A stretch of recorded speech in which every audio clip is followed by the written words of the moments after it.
Muy buenas a todos. Hoy en el Club Internacional de Prensa tenemos con nosotros a Miguel Ángel de la Fuente, reportero gráfico que lleva más de 30 años trabajando. Ha cubierto conflictos como pueden ser el de Irak y Afganistán y recientemente ha vuelto de Ucrania con su compañero Óscar Mijallo, al que entrevistamos hace tan solo unos meses. Sin duda estamos ansiosos de escuchar qué tiene Miguel Ángel que contarnos, ya que tiene muchísima experiencia en el tema. Bueno, buenos días Miguel Ángel, muchas gracias por estar aquí hoy con nosotros. La primera pregunta va a ser la misma que le hicimos a tu compañero Óscar Mijallo en la otra entrevista, y es que si este conflicto te ha resultado, cubrir este conflicto, vaya, en Ucrania, ha sido diferente a otros que hayas hecho, si tu percepción ha cambiado. Este conflicto sí ha cambiado con respecto a los anteriores en una cosa muy importante, que es el conflicto en sí, a partir de que normalmente una guerra lo primero que se eliminan son las comunicaciones y la electricidad.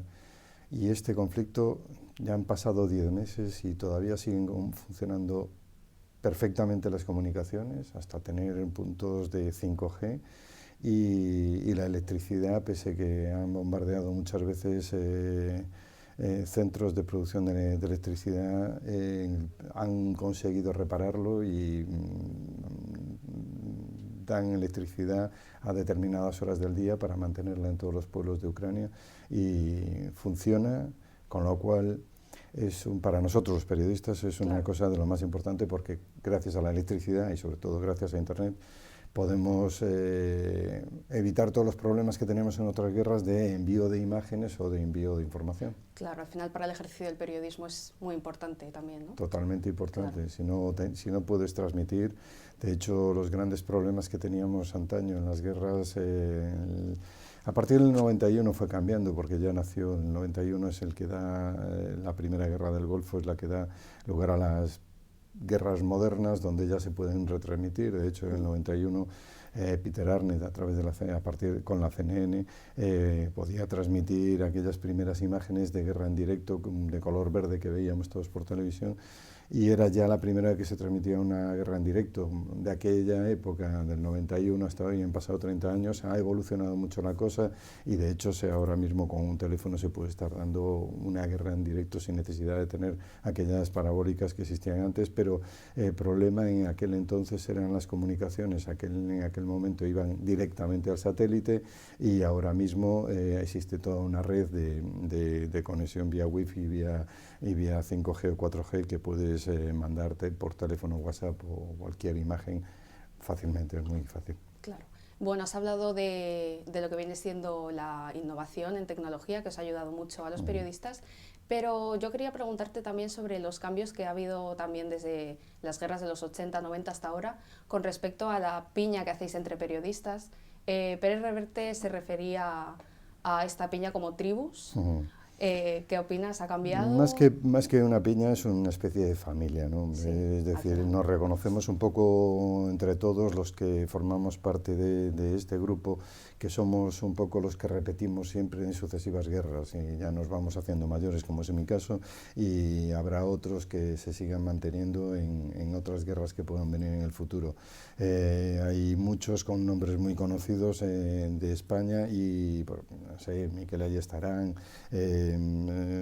está Manu Bravo, está un montón que son los dos que me acuerdo ahora mismo, pero hay un montón de ellos, Gervasio Sánchez, y que nos vemos continuamente en casi todas las guerras. Entonces eso es a lo que se refería Arturo, que somos un grupo que normalmente solemos repetir en este tipo de conflictos, y cuando nos vemos nos reconocemos muy fácilmente, intentamos tener conversaciones de cómo nos va la vida en conflicto y cómo resolvemos nuestros problemas, y ayudarnos si podemos.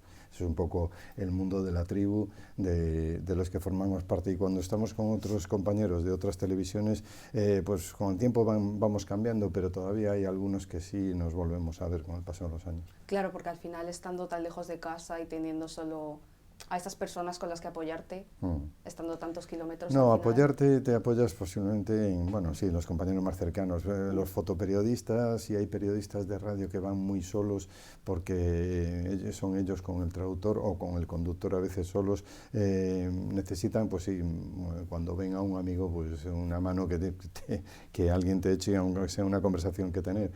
Cuando son equipos de televisión formamos entre 3 personas, luego con el traductor y con el conductor solemos ser 5 y ahí, bueno, tenemos más relación entre nosotros y necesitamos menos el apoyo externo en cuanto a tener una relación, pero sí, en cuanto nos vemos y sabemos que somos gente que nos dedicamos a este periodismo internacional y cubrimos guerras, normalmente siempre tenemos un punto entre nosotros en el que nos solemos ayudar y cuando menos nos sentamos un rato y charlamos un rato. Claro, muy interesante. También te quería preguntar sobre tu trabajo específico como reportero gráfico. Hay muchas personas que creen que el grabar imágenes de guerra como tal puede tener problemas éticos. No sé, una ¿qué opinas tú? guerra para el mundo que no está en guerra no sería una guerra si no hubiera esas imágenes. La descripción por textos de imágenes, sí es cierto que antiguamente no había otra forma y llegaban al público, pero a partir de que nació la imagen, la gente demanda imágenes sobre las cosas que están pasando. Es una forma de credibilidad de lo que está pasando. Entonces, nosotros somos un poco, los reporteros gráficos somos un poco punta de lanza y necesitamos complementar todo lo que está, o sea, informar de todo lo que está pasando a partir de lo que podamos, de a dónde podamos llegar. Hay gente que bueno, da información desde primera línea de frente, otros dan desde retaguardia, todo es necesario para cubrir una guerra porque hay que cubrir absolutamente todo, pero los que de alguna manera vamos a primera línea de guerra y a primera línea, vemos obligados a grabar todo lo que podamos para describirlo. Es cierto que hay veces que las imágenes son más duras de lo normal, que para eso están editores, para a lo mejor en un momento dado pues alguna imagen que es demasiado escatológica pues no meterla, pero en todo caso el reportero, yo creo, el periodista gráfico, lo que tiene que hacer es tener esa imagen. Luego hay otros que se dedican pues un poco a valorar si esa puede ser una información dañina al público o no, pero nosotros que estamos ahí lo mínimo que tenemos que hacer es intentar tener la información de todo lo que está pasando delante nuestra y un poco más. De hecho, nosotros nos especializamos muchas veces en saltarnos, no la ley, pero sí desobedecer hasta cierto punto para poder llegar a los sitios donde no nos dejan grabar.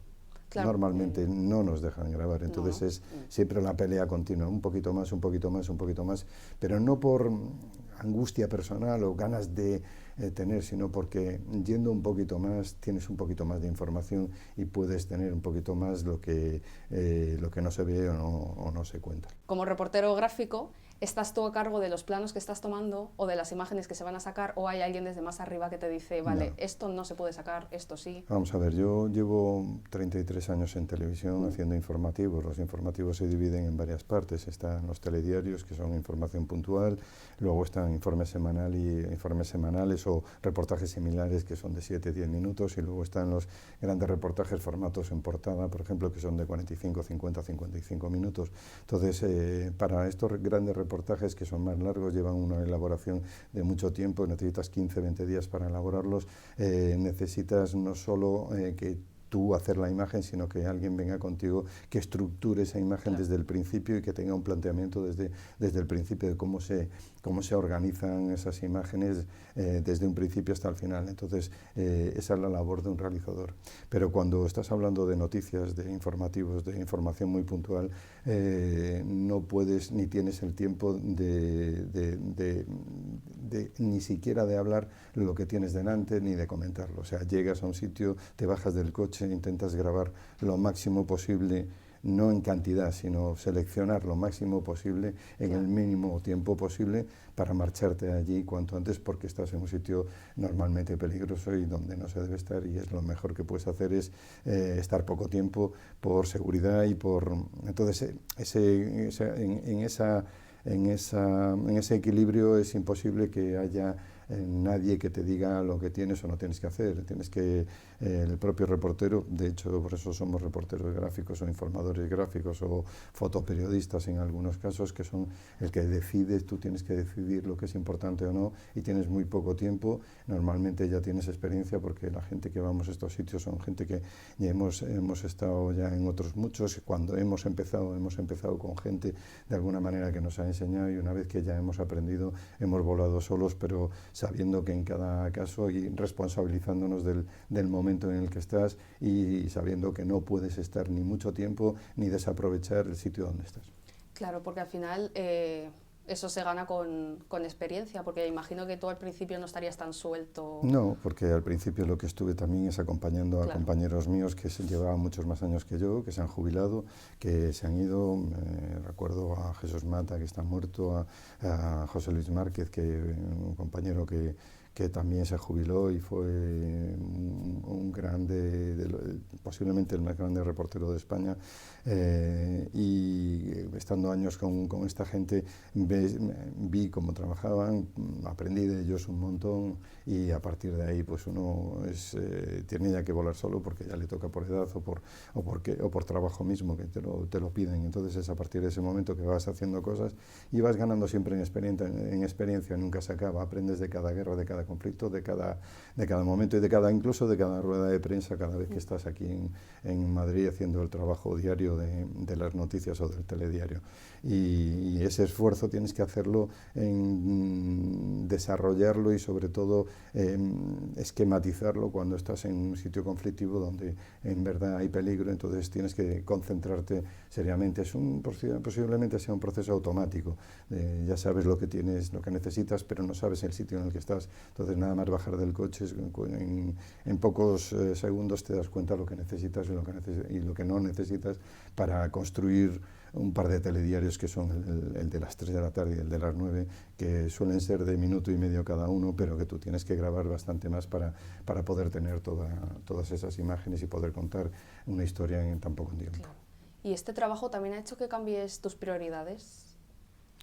Posiblemente me ha ido modelando a lo largo de la vida. Llevo 33 años en televisión española, 33 años haciendo este tipo de información, más otros 8 años de fotoperiodista haciendo otros trabajos, y creo que no sé ahora lo que sabía al principio, o mejor dicho, lo que sé ahora no lo sabía al principio. Entonces poco a poco vas aprendiendo de tus propios errores y viendo, se trata de ver muchas televisiones, muchos informativos, muchos reportajes, y adaptándolo al terreno cada vez que estás tú en él, y ves que hay cosas que se pueden hacer, cosas que no, intentando siempre mejorar, porque la calidad cada vez se exige más en cuanto a calidad, y nosotros tenemos que dar cierta calidad cada vez más, y es cada vez más complicado porque en estos sitios no tienes mucho tiempo para reparar, para dar estéticamente imágenes de calidad, pero tienes que conjugar un poco todo eso, la información, la calidad, pero basándote siempre en la información, que es para lo que estás ahí. Y ahora, evidentemente, se pide la mayor calidad posible, pero ¿también piden más cantidad que antes? No, la cantidad yo creo que es la mínima. Nosotros, trabajando para los informativos, para telediarios, lo que necesitas es tener una historia. Entonces, cada vez que llegas a un sitio, bien sea una familia en retaguardia o un convento donde los monjes lo han pasado mal, o donde acaban de bombardearlo, pues nada más llegar al sitio sabes que tienes que hacer un reportaje sobre ello. Entonces, ¿qué cantidad de imágenes tienes que sacar para ese reportaje? La sabes tú. Claro. y la velocidad a lo que tienes que grabarlo. Entonces hay un momento en el momento que empiezas, digamos que hay una matemática calculada de forma automática, es decir, sabes que necesitas cierto número de planos generales, cierto número de planos medios y cierto número de planos cortos y cierto número de planos de diferente tipo para complementar todo lo que son las imágenes en la parte técnica, y luego tienes que conjugarlas con el mundo de la información que tienes en la cabeza. Decir, bueno, tengo todas las imágenes de todos los que quiero hablar, de toda la situación que está pasando. Tengo el bombardeo, tengo la bala que está en el suelo, que fue la que causó la muerte de esta persona, o el explosivo que está en el suelo, que fue la que causó la muerte de esta gente. Tengo a ese niño que está semiherido o callado en una esquina de la habitación, que no dice nada durante toda la entrevista. Tengo una imagen general de todo lo que ha pasado, y hay un momento en que dices, ya está, ya lo tengo. Entonces en ese momento lo dices, y es cuando ya todo el mundo intenta recoger para marcharse cuanto antes de allí y despedirse. Hay cierta gente, hay otros fotoperiodistas, sobre todo los que van como fotógrafos, necesitan más tiempo que nosotros para construir esa historia. Entonces ellos, como al ser una persona, pasa más desapercibido y puede pasar más tiempo en este tipo de sitios, en sitios en primera línea. Entonces está más tiempo, se introduce más y necesita más tiempo para sacar esa foto, porque tiene que estudiarla, tiene que sacar una foto, tiene que decir muchísimas cosas que yo posiblemente con imágenes, en movimiento, lo digo más fácil, lo digo en menos tiempo, y él tiene que estudiar muy bien lo que tiene que decir en una sola foto, con lo cual necesita más tiempo, y ellos corren, yo siempre digo que los fotoperiodistas corren más peligro que nosotros, porque tienen que estudiar más y hacer un trabajo más tranquilo para poder sacar un producto mejor. Claro, al final porque están más tiempo en la línea.